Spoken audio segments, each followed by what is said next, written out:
We are done with our experiment. Now we will analyze our reports. So the sample reports which our software will provide us would be in the two forms. One would be in the graphical form and another one would be in the data form. So now we have to get our reports. So to get our reports, we have to punch the report tab. A new window will pop up and we have to wait for some time, and when window pops up, so we will select our experiment number and we will select the reports. Then after a new window comes, we will select the print test report curve,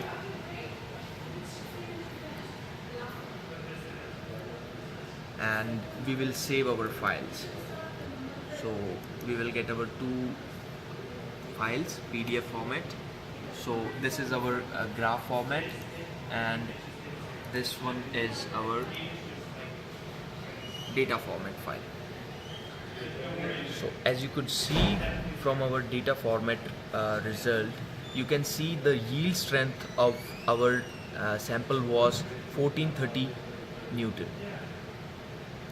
and this is the tensile.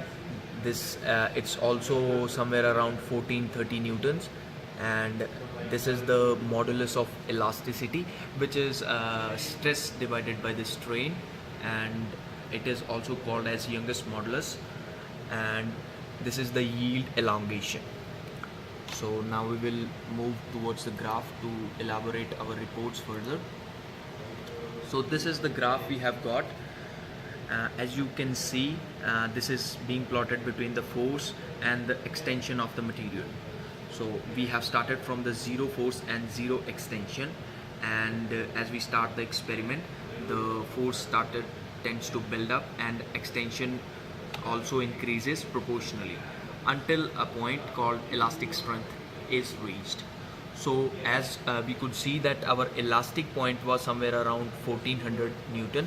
So our elastic point is somewhere around here, and this region until it reaches the elastic point, it is called as elastic limit, as the material which is being elongated, if we remove the force, it will get back to its original position.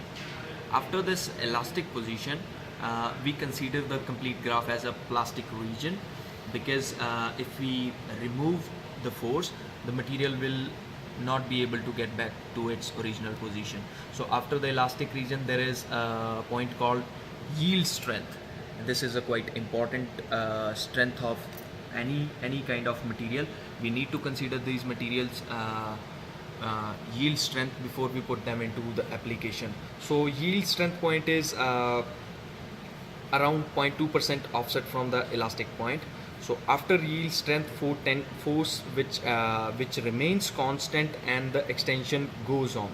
So in this portion of the graph, you can see that the force is decreasing but the material is extending. This is because our material has been stretched, and its effective area on which the force is being applied, it has decreased. So the net force is decreased. After some point, when the material doesn't extends, the force tends to remain constant. The material still extends and stretches until it reaches the ultimate tensile strength position, on which point the material gets ruptured.